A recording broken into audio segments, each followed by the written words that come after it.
Hello again and welcome to Mike's Garden.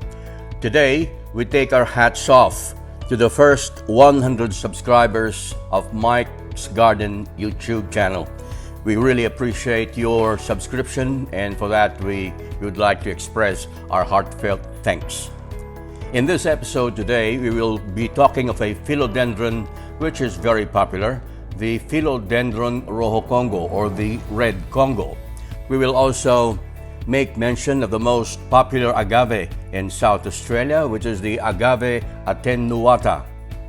And on the side, we will be discussing about my favorite of all ECHEVERIAs, which is the Black Prince ECHEVERIA. A common house leek will also be discussed a bit. This is the SEMPERVIVUM TECTORUM. I don't know if you have that, but I bought a SEMPERVIVUM TECTORUM from Aldi several years ago, and it has grown exponentially, in my opinion. And on the side, we will be discussing about one of my favorites of the many OPUNTIAs, and this is the Angel's Wing OPUNTIA. Why is it so special? Because I always look at the OPUNTIA as Mickey Mouse. I call it personally my Mickey Mouse OPUNTIA. And we will be showcasing a few of the string plants, especially the string of beans, the string of pearls, the string of banana, and the string of dolphins. And now let's begin with Rojo Congo. Rojo Congo is one of my favorites of the philodendrons because I have collected, or I have at least 2 or 3 of them in my garden. I have showcased this earlier when I started Mike's Garden's Facebook page. And as you can probably see, I have it in the background. This is a wonderful, amazing, you can call it by any adjective, but this is one philodendron that is not as hard to keep and maintain compared to the black cardinal. I struggle a bit with the black cardinal, but not with the red Congo. Philodendron, by the way, was only discovered, or it was given a name in 1829. And the word philodendron is a compound word of 2 Greek words, philo, which means love, and dendron, which means tree. Or if you combine those 2 words to make a compound word, it is a lover of tree or a hugger of tree. I think that's what it literally means, because philodendron loves to cling to trees. There are 2 different kinds of philodendrons, as far as I know. One is the clinging type or the crawling type or the climbing type, and one that just stays where it is. It is self-heading, which means it grows outwards in layers where it is planted and develops more leaves as it matures. It is a lovely plant kept indoors for its foliage by many collectors and enthusiasts all over the world. Now, the young leaves of the Rojo Congo lean towards the light brown or what do you call that? Light brown or light green tinge, and its petals are bright red and change to burgundy as it matures. This attractive, warm weather perennial evergreen, the Rojo Congo, as the name suggests, is not a native of Africa. It's not from Congo, but this plant emanates from the tropical areas of South America. It hates direct sunlight but can tolerate a little bit of morning sun. At the same time, do not over-fertilize, because as we are not experts in fertilization, we may commit the mistake of over-fertilizing our plants. While misting is being suggested, personally, I wouldn't suggest misting on these broadleaf philodendrons because they are very susceptible to bacterial growth and fungi development. The Rojo Congo, on the other hand, cannot tolerate the cold season of the temperate countries because frost can damage the plant. And for those who have not experienced frost or how it looks like and how it can damage a plant. This would be my very simple explanation of how I would describe frost. You wake up early in the morning, you wake up early winter morning and find your car windshield covered with a thin layer or a thicker layer of ice. That is frost. In some countries they call it dew, but in a cold country when the temperature goes down to -0, -1, -2, that little dew converts into a thin layer of ice. Could you imagine if that develops on the leaf of your philodendrons? That is a sure philodendron killer. If not, it could damage your plant. But we are not very sad. We enjoy our 4 seasons: winter, spring, summer, and autumn. But I envy the tropical countries like the Philippines, the city of Davao, or the island of Mindanao, where you have 2 seasons, the wet and the dry season, where philodendrons and most tropical plants really thrive very well. But I really pray hard for you during your typhoon months, because typhoons can be devastating to both economy and the well-being of the people. Now let's go to the next plant that I am going to showcase in this episode. This is the ECHEVERIA Black Prince. I don't know if you have this in your garden. You probably have it. For me, this is one of my favorites of all ECHEVERIAs because it is absolutely stunning. Could you imagine that growth? Well, I've had this for several years, and I guess this is the mother plant. I have several of these succulent planted all over the house. I simply adore how the Black Prince really look. Before I forget, if you want the Black Prince to really thrive healthily, do not overwater it, because overwatering a succulent or a cacti for that matter will not be very healthy for the plant. The next is one of the most common of all little plants I have. It's called the common house leek. Okay, this common house leek is known as the Sempervivum TECTORUM. I got this from Aldi when it was a small little plant in a small pot, just about that big. And could you imagine, several years later it has occupied the surface of the pot. Now, why people really like to, oh, did you see that? That is one of the rosettes that you could just propagate.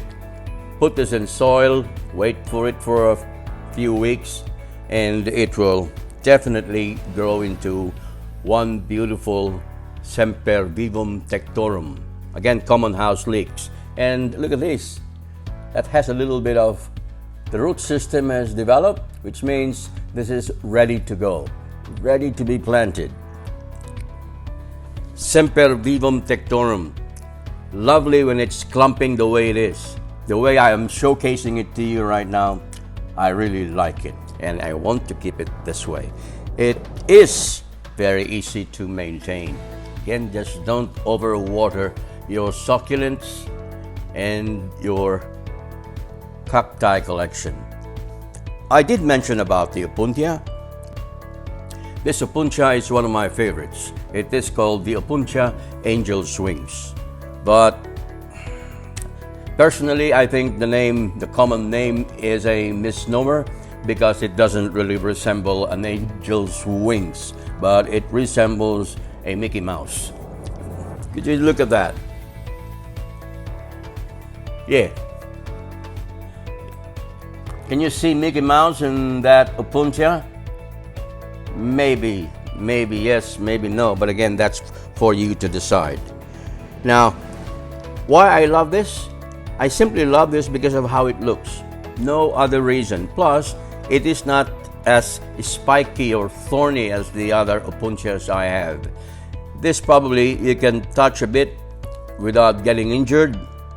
The other opuntias are rather very dangerous, that sometimes you are too very overconfident that you get pricked. So while this may not prick you, it is advisable not to be very overconfident because it has very, very tiny little thorns. Those little dots you see are actually surrounded by little thorns around it. And if you are too confident, that will prick you, and because the thorns are very small, it is very hard to see and very hard to remove. Just be careful. The next succulent that I will show you is another favorite of mine. This is a juvenile version of the ALOE ACULEATA. While the juvenile will not be very, very attractive at this point, but when it grows and matures, you will see a very big difference in its morphology. And probably you can see it on the table now. That is a mature white thorns. I have had this plant for several years now, but the way it looks, I have not seen a white thorn, but I have seen a red thorn or a brown thorn, just like this one, but never a white thorn. For me, my personal opinion, the common name white thorns could be a misnomer. This plant is one of my son's favorite plants. Oh, he told me that. That's the reason why I know. So he said, "Oh, Dad, I really like that, how it looks like." But when I showed him the little white thorn, and he said, "It doesn't look like the mama." And it's not as dangerous as the other cactus or succulents because you can actually feel the thorns right away. And this is the specific thorn that will not stay in your fingers or on your skin, and you feel the pain every now and then. This is one thorn that you probably will like. This is one of the most common agaves in Australia, or at least in South Australia. We have a lot of these, and it's called the Agave Attenuata. I will show you how this looks side by side with a mature, not really a full-grown, but a big agave. Would you agree that both plants are about the same age? They are the same age, but they look different because one is exposed in full sunlight, and this little plant has been in my room or in my veranda on a table. I wouldn't call it a bonsai, but call it whatever name you like. It is the Agave Attenuata. Very easy to maintain, very easy to keep. All you need to do is get a cutting, plant it in soil, and leave it. And you'll be amazed how fast it grows.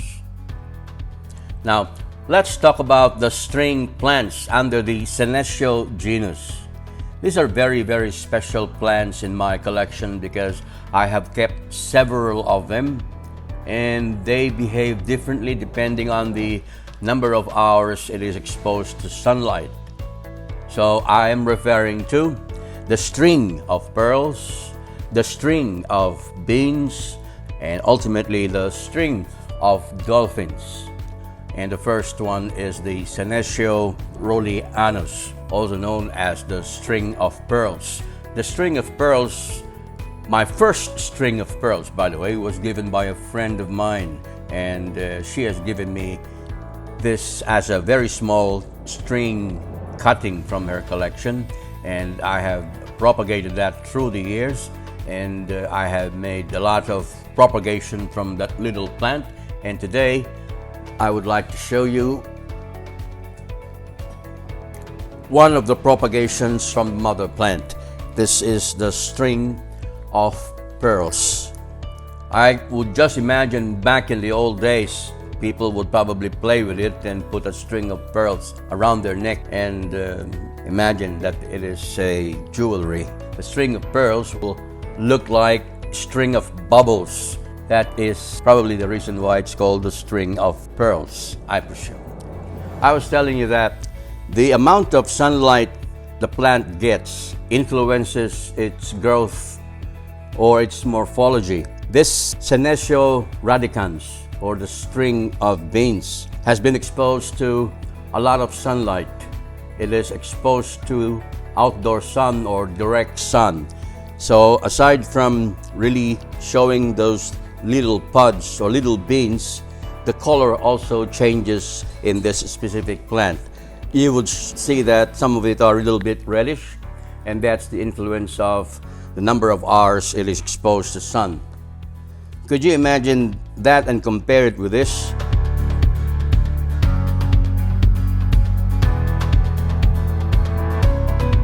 These two came from the same mother plant, but they look different because they have been exposed to different degrees of sunlight. Well, the point I would like to really emphasize is the exposure to the hours of sunlight greatly influence the morphology of your plant. I have showed you 3 samples of the same plant.